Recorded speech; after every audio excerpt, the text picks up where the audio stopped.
ലോകം നിന്നെ എപ്പോഴും കള്ളങ്ങൾ മാത്രമേ പറയുന്നുള്ളൂ. എന്നിരുന്നാലും നിങ്ങൾക്കാവശ്യമുള്ള കൈപ്പേറിയ സത്യങ്ങൾ പറയാൻ ഞാൻ വന്നിരിക്കുന്നു. എന്തുകൊണ്ടാണ് മിക്ക പുരുഷന്മാരും ജീവിതകാലം മുഴുവൻ ഒരു സാധാരണ മനുഷ്യനായി ജീവിക്കുന്നത്? അതർക്കുക കാരണം നിന്നിൽ കഴിവില്ല എന്നതല്ല, നിന്റെ മനസ്സ് അതിപ്പോഴും വളരെ മർദ്ദകമായ ഒരു ഘടനയിൽ കുടുങ്ങിക്കിടക്കുകയാണ്. ഇന്ന് നമ്മൾ ആ ചങ്ങലകൾ പൊട്ടിക്കും. നിന്റെ ജീവിതം എങ്ങനെ ശരാശരിയായി തുടരുന്നു എന്നതിന് പ്രധാനമായ കാരണം എന്താണെന്നറിയാമോ? നിന്റെ മസ്തിഷ്കത്തിലോടുന്ന സോഫ്റ്റ്വെയർ നിന്റേതല്ല.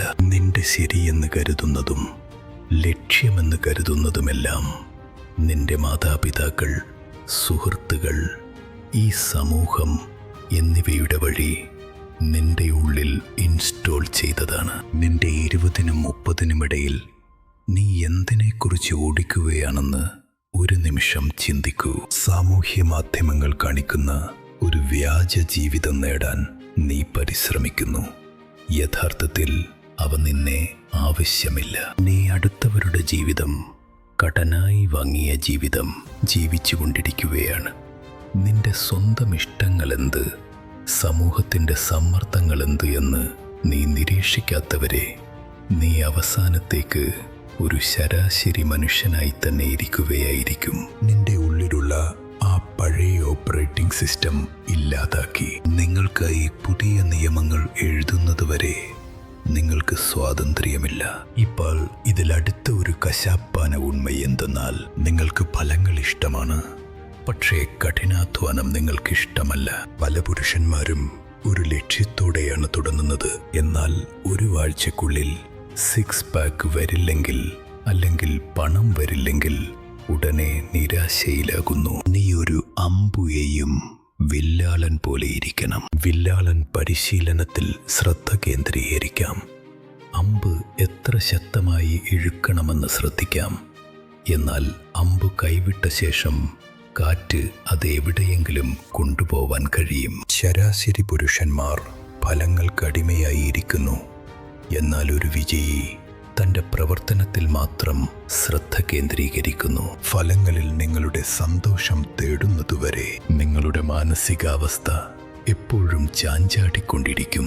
എന്നാൽ നിങ്ങൾ ജോലിയിൽ സന്തോഷം തേടുകയാണെങ്കിൽ നിങ്ങൾ അചഞ്ചലനാകും. ശരി, ഇപ്പോൾ അടുത്തത് നമ്മൾ ശ്രദ്ധിക്കേണ്ട ഒരു വിഷയം. നീ നിന്റെ ജീവിതത്തിൻ്റെ സ്ക്രിപ്റ്റ് മാറ്റാൻ ആഗ്രഹിക്കുന്നത്. ഞാൻ എന്തുകൊണ്ട് ഈ ദരിദ്ര കുടുംബത്തിൽ ജനിച്ചു, എനിക്ക് എന്തുകൊണ്ട് ഇങ്ങനെയൊരു രൂപം ലഭിച്ചു എന്നതിൽ പുളകിതമായാൽ നിന്റെ പാതി ജീവിതം കഴിഞ്ഞു പോകുന്നു. സ്രഷ്ടാവ് ഒരു നാടകകൃത്താണെങ്കിൽ നിങ്ങൾ വെറുമൊരു നടൻ മാത്രമാണ്. നിനക്ക് എന്ത് വേഷം നൽകപ്പെട്ടിരിക്കുന്നു എന്നത് നിന്റെ കയ്യിലില്ല.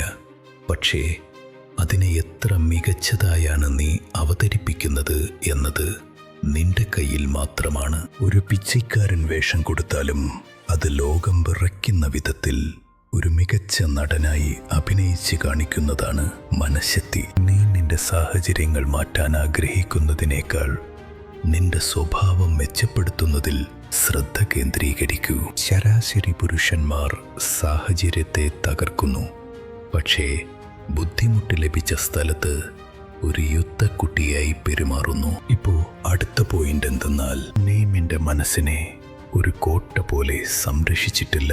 ഒരു നിരയിൽ ആരൊക്കെ കയറണമെന്ന് ഒരു ഗാർഡ് തീരുമാനിക്കും. എന്നിരുന്നാലും ആർക്കും നിങ്ങളുടെ മനസ്സിൽ കടന്നു വരാവുന്ന ഒരവസ്ഥയുണ്ട്.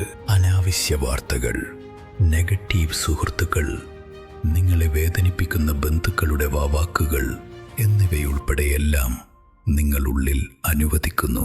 നിന്റെ ശ്രദ്ധ ഒരു അത്യന്തം വിലപ്പെട്ട സമ്പത്താണ്.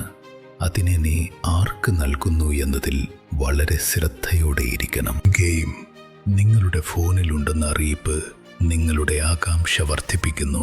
ഒരു ശരാശരി മനുഷ്യൻ തൻ്റെ ശ്രദ്ധയെ എല്ലാവർക്കും സ്വയം നൽകും. എന്നാൽ ഒരു അറിവുള്ളവൻ തൻ്റെ ശ്രദ്ധയെ ഒരു കോട്ടൈ പോലെ കാവൽ വയ്ക്കുന്നു. എതർക്കെല്ലാം നീ പ്രാധാന്യം നൽകേണ്ടതാണെന്ന് തീരുമാനിക്കുന്ന നിമിഷത്തിൽ നിന്റെ ശിക്ഷണം പലമടങ്ങും. അടുത്തത് ഒരു പ്രധാനമായ വിഷയം. നീ ബുദ്ധിമുട്ടിനെ തേടുകയാണ്. എന്നാൽ ശുദ്ധതയെ തേടുമില്ല. ഈ ലോകം കഴിവുള്ളവരെ പ്രശംസിക്കാം, എന്നാൽ സമയം സത്യസന്ധരെയും ശുദ്ധമായവരെയും മാത്രമേ നിലനിർത്തൂ. പല പുരുഷന്മാരും തങ്ങൾ മറ്റുള്ളവരെക്കാൾ മികച്ചവരാണെന്ന് വാദിച്ചുകൊണ്ട് ബുദ്ധിമാന്മാരായി പ്രത്യക്ഷപ്പെടാൻ ആഗ്രഹിക്കുന്നു. എന്നാൽ അവരിൽ ഒരു സ്ഥിരമായ ഗുണമില്ല. നിന്റെ കഴിവ് നിന്നെ ഒരു അവസരം നൽകാം, എന്നാൽ നിന്റെ ശീലങ്ങൾ മാത്രമാണ് നിന്നെ ആ സ്ഥാനത്തിൽ നിലനിർത്തുന്നത്. ശരാശരി പുരുഷന്മാർ കൈതട്ടലിന് വേണ്ടി ജീവിക്കുന്നു, എന്നാൽ ഒരു ബുദ്ധിമുട്ട് ആരും കാണാത്തപ്പോൾ തൻ്റെ നയത്തിനായി സത്യസന്ധമായി ജീവിക്കുന്നു. നീ എത്ര വലിയ ബുദ്ധിമുട്ടുകാരനായാലും നിനക്ക് സ്വയം നിയന്ത്രണമില്ലെങ്കിൽ നീ ഒരു കത്തിയുള്ള ഒരു മുട്ടാളനാണ്. ഇപ്പോൾ ഇതിന് മേൽ ഒരു കസപ്പായ സത്യമാണ്, അത് നീ അംഗീകരിക്കാൻ തയ്യാറല്ല. നീ നിന്റെ പ്രശ്നങ്ങൾക്ക് ഒരു കഠിനമായ പരിഹാരം തേടുകയാണ്. എന്തോ ഒരു മായാജാലം നടക്കുമെന്ന് വിശ്വസിക്കുന്നു. എന്നാൽ സത്യമായത് നിന്റെ പകുതി പ്രശ്നങ്ങൾക്ക് പരിഹാരം വളരെ എളുപ്പമാണ്. ശരിയായ ഉറക്കം, ശരീരവ്യാപനം, കൂടാതെ അനാവശ്യ കാര്യങ്ങൾ ചെയ്യാതെ ഇരിക്കുക. നിങ്ങൾക്ക് ഒരു ഗുരുവിൻ്റെ അടുത്ത് പോയി ആയിരക്കണക്കിന് രൂപ ചെലവഴിച്ച് ഒരു കോഴ്സ് എടുക്കാം. എന്നിരുന്നാലും നിങ്ങളുടെ അലസത മാറ്റാതെ ഒരു മാജിക്കും പ്രവർത്തിക്കില്ല. ശരാശരി പുരുഷന്മാർ പരിഹാരങ്ങളെ സങ്കീർണമാക്കുകയും അവയിൽ നിന്ന് രക്ഷപ്പെടാൻ ശ്രമിക്കുകയും ചെയ്യുന്നു. എന്നാൽ അറിവുള്ളവൻ എളുപ്പമുള്ള കടുത്ത സത്യങ്ങളെ നേരിടുന്നു. ശാരീരിക വ്യായാമം ഒരു സാധാരണ കാര്യമല്ല. നിങ്ങളുടെ സമ്മർദ്ദത്തിന് ഏറ്റവും നല്ല പരിഹാരമാണിത്.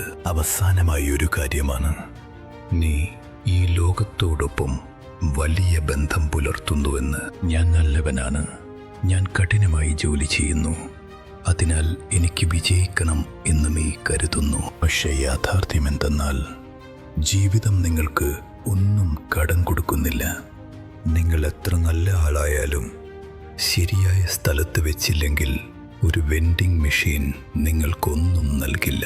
നിന്റെ ശ്രമങ്ങൾക്ക് ഇവിടെ വിലയില്ല, നിന്റെ തീരുമാനങ്ങൾക്ക് മാത്രം വിലയുണ്ട്. നീ എത്ര കഷ്ടപ്പെട്ടുവെന്ന് പുളമ്പുന്നത് നിർത്തി നിങ്ങൾ എന്താണ് നേടിയതെന്ന് കാണിക്കുക. ശരാശരി പുരുഷന്മാർ ദയനീയതയെ തേടുന്നു, എന്നാൽ ഒരു ബുദ്ധിമുട്ടുകാരൻ ഉത്തരവാദിത്വം ഏറ്റെടുക്കുകയും മൈതാനത്തിൽ ഇറങ്ങുകയും ചെയ്യുന്നു. ഈ വീഡിയോ നിങ്ങളിപ്പോൾ കാണുകയാണെങ്കിൽ ആ സാധാരണത്വം തകർക്കാൻ നിങ്ങൾക്ക് ആഗ്രഹമുണ്ട്. I am breaking my average self today എന്നത് കമൻറ്റിൽ പോസ്റ്റ് ചെയ്യുക. ഇത് നിങ്ങൾക്ക് തന്നെയായുള്ള ഒരു പ്രതിജ്ഞയാണ്. ഈ വീഡിയോ നിങ്ങളുടെ പോലെ മനഃശക്തി തേടുന്ന നിങ്ങളുടെ സുഹൃത്തുക്കൾക്ക് പങ്കുവെക്കുക. നിലവിൽ കൊൾ, ശരാശരിയായിരിക്കുക ഒരു സൗകര്യമായ ആത്മഹത്യ. എന്നാൽ നീ അശ്രദ്ധയോടെ ജീവിക്കുന്നത് തന്നെയാണ് നിന്റെ യാഥാർത്ഥിക തിരിച്ചറിവ്. നീ ഒരു സാധാരണ മനുഷ്യനല്ല, നീ ഒരു അറിവുള്ളവൻ. ചിന്തിക്കുക, കേസ് മാറും. ഞാൻ അറിവോൻ. അടുത്ത വീഡിയോയിൽ കാണാം.